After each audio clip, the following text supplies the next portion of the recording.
ভাই কেমন আছেন? জি ভালো আছি। আপনি ভালো আছেন? আছি। সৈয়দ ভাই আজকে একটা বিষয় সম্প্রতি এই যে জাস্ট ১ সপ্তাহের মধ্যে এইচএসসি বাংলাদেশে এইচএসসি পরীক্ষার রেজাল্ট বেরিয়েছে। তো এইচএসসি রেজাল্ট বেরোতে সবাই খুব হতাশ। হতাশ হলো যে 50% লোক ছেলে-মেয়ে মাত্র পাস করছে। তার মধ্যে অনেক কলেজ খারাপ করছে, খুব খারাপ করছে। তো বিভিন্ন জন বিভিন্নভাবে দৃষ্টিভঙ্গিতে দেখে আপনার কি মনে হয় যে এরা এত কম পাস করলো কেন এবার? আমার মনে হয় এটা সরকারের দোষ। তার কারণ এর আগের ব্যাচ তো ১০০ ভাগই পাস করছে। অটো প্রমোশন 100% সবাই পাস করে গেছে। এরা কেন অযথা এদেরকে ফেল করাইলো এবং অটো প্রমোশন দিল না, এটাই তো আমি বুঝি না। এটা যদি দিলে পরে এটা ঠিক হতো। আপনি এর চাইতে ভালো কি আশা করেন? এরা এরা এই এই এই যে ছেলেপেলে এই ব্যাচটা এরাই তো ওই আন্দোলনে ছিল, তাই না? এদের বাপ মারাই তো এদেরকে বাসা থেকে বের করে দিয়েছিল নাকি আন্দোলনে যাওয়ার জন্য, খাবার নিয়ে আন্দোলনে অপেক্ষা করতেছিল, ট্রাফিক পুলিশের কাজ করাইলো যে এদেরকে তারা তো টাটকা নয় যে তোর স্কুলে যা। এই এই এই ছেলেপেলেগুলো উদাহরণ তো যারা নাকি সার্জিস টার্জিস বা ওই যে যারা এখন উপদেষ্টা হয়ে বসে আছে তারাই তো এদের উদাহরণ। তো বাপ মারা এরা এত লোভী, তারা মনে করছে তারপরেও কি ওইখানে যে বসবে সেটি কি তারা আশা করছে? তারা আশা করে প্রমাণ পড়াশোনা করে নাই, তাদেরকে যে বিভিন্ন কাজ করাইছে শিক্ষা। এই ছেলেপেলেগুলো দিয়ে তো এই অভিভাবকরাই তো তাদের শিক্ষকদেরকে পীড়ানোর ব্যবস্থা করছে। তখন কি অভিভাবকরা নেমে আসছে যে শিক্ষকদের অপমান করা যাবে না? তখন কি তাদের থামানোর চেষ্টা হয়েছে? তারা কি তাদেরকে ঘরে ফিরে আনছে? তা না করে তারা চাইছে তার ছেলে গিয়া হয়তো 2 দিন পরে সমন্বয়ক বা উপদেষ্টা হবে, এবং সেই স্বপ্নে তারা বিভোর ছিল। যে স্কুলগুলোতে এই রকম অপমান, শিক্ষক অপমানের মতো এই সমস্ত কুৎসিত কার্যকলাপ হয় নাই, সেই স্কুলগুলোর রেজাল্ট আপনি দেখেন, তারা ঠিক ভালো রেজাল্ট করছে। Right, right. সেই স্কুলগুলোতে কিন্তু এই কলেজ রেজাল্ট না, সেই কলেজগুলো রাইট, সেই কলেজগুলোর রেজাল্ট কিন্তু এরকম না।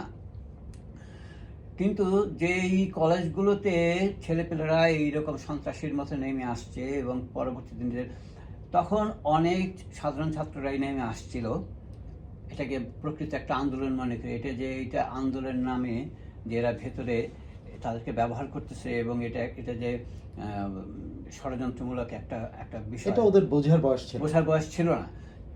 সেটা তো হয়তো অভিভাবকরাই বোঝে নাই, কিন্তু যখন বুঝছে তখন কি তারা ফিরে নিয়ে আসছে কিনা, তখন কি তাদের স্কুল নাকি অভ্যাস নষ্ট হয়ে গেছিল? অভিভাবকরাই তো তাদেরকে রাস্তায় নিয়ে আসে, সে আন্দোলনের পরে ট্রাফিক পুলিশের কাজগুলো অভিভাবকরা নিজেরা থাকছে এই ট্রাফিক পুলিশের কাজ বাচ্চাদেরকে, যে বাচ্চাগুলো নিরাপরাধ না, শুধু এদের মস্তিষ্কে তো লেখাপড়ার বাইরে অন্য কিছু থাকার কথা ছিল না। এই যে বাচ্চাগুলির স্কুলে পড়াশোনা করার কথা, সেই বাচ্চাগুলি গেছে পৃথিবীর সবচেয়ে জটিল একটা একটা কাজ করতে। রাজনীতি এবং দেশ চালনা হচ্ছে সবচেয়ে কঠিন একটা কাজ। অনেক প্রজ্ঞা লাগে, অনেক শিক্ষা লাগে, অনেক জ্ঞান লাগে, রাজনীতির অনেক অভিজ্ঞতা লাগে ক্ষমতা যাইতে হলে, এবং ক্ষমতা যে মানুষের জন্য কাজ করতে হলে অনেক জানতে হয়। স্কুলের বাচ্চাগুলাপানগুলি, কলেজের বাচ্চাগুলাপানগুলি ইন্টারমিডিয়েট পাস করছে, হয়তো তার উপদেষ্টা এই সমস্ত জায়গায় পোস্টে একটা জায়গায় বসা দিছে।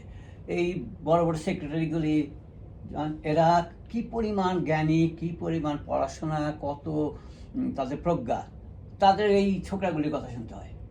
মানে এইরকম বেয়াদব সোসাইটিতে এই ছেলেপেলেরা ভালো করবে কীভাবে? আপনি বলেন, এরা এই অভিভাবকরা এগুলো বেয়াদব বানিয়ে ফেলছে পুরো, হবে না। আপনি আশ্চর্য হবেন যে শিক্ষা উপদেষ্টা সিএম আবরার, তিনি একজন শিক্ষক, অথচ উনি কিন্তু মানে ত্রুটিটা কোথায় এটা না বলে উনি অতীতকে দোষ দিচ্ছেন, যে অতীতে নাকি ওনারা নাকি নাম্বারিং এর ক্ষেত্রে ওনারা খুব সততার পরিচয় দেন। সততা শব্দটা ইউজ করে, আগে তার মানে আগে অসততা হয়েছে, উনি অতীতকে মানে উনিও তো সেই সিস্টেমের ভিতরে লেখাপড়া করছেন। কিন্তু একজন কিন্তু সঠিক কথা বলছে, কে জানেন? শিক্ষা সচিব। সে বলছে ইয়ের মধ্যে যে বিশৃঙ্খলতা হয়েছে সারা শিক্ষাঙ্গনে, এটা পরিণতি। শিক্ষা সচিবকে রেহনুমা আহমেদ খুব সম্ভবত, উনি কিন্তু সত্য কথা বলছেন। কিন্তু দেখেন উপদেষ্টা যিনি এটা বলার কথা, তিনি বলছেন উল্টা কথা, অতীতকে দোষারোপ করার রাজনীতি। এবং এটা তো আশ্চর্য হওয়ার কিছু নাই, কারণ শিক্ষা ব্যবস্থাকে তো ধ্বংস করতে দেওয়ারই কথা। কারণ এই শিক্ষা ব্যবস্থাকে ধ্বংস করে মাদ্রাসা শিক্ষা ব্যবস্থাকে প্রতিষ্ঠিত করাও তো একটা লক্ষ্য। জামাত এই মাদ্রাসাগুলোর ছেলেপেলেদের যেভাবে মার্কিংয়ের যে প্রশ্নগুলি আসে সবসময় মিডিয়াতে যেগুলো দেখি, সো কাজেই ইন জেনারেল এডুকেশনে, সাধারণ এডুকেশনের ছাত্ররা যে খারাপ করবে বা তাদের এই এডুকেশন সিস্টেম ধ্বংস করে সব ইউনিভার্সিটিকে মাল ছাত্রী করে ফেলা হবে না, সেটা আপনি ভাবেন কেন? আপনি ভাবতে পারেন না, ভাববো না কেন, আপনি ভাবতে পারেন যে ওয়াহিদুদ্দিন মাহমুদ প্রফেসর, উনি কি তখন যখন এই যে অটো প্রমোশনের ব্যাপারটা হয়, তিনি ছিলেন শিক্ষা উপদেষ্টা, অর্থাৎ ওনার হাত দিয়ে কিন্তু অটো প্রমোশনটা হয়েছে। ক্যান ইউ ইমাজিন আপনি? এখন সিএফ আপনার বলে অতীতকে দোষ দেয়, তাহলে এইটা হ্যাঁ, অর্থ প্রমোশনের এই ব্যাপারটা কি ওনার মতো শিক্ষক। তো কাজে যে কোনো মূল্যেই এই শিশুদের বিষয়ে এই রকম কি বলো এটাকে পক্ষপাতদুষ্ট হওয়া ঠিক হয় নাই, কারণ এটা ওরা তো হয় নাই, ওদেরকে করা হয়েছে, বাপ মারা পর্যন্ত এই কাজে ওদেরকে রাস্তায় নেমে গেছে।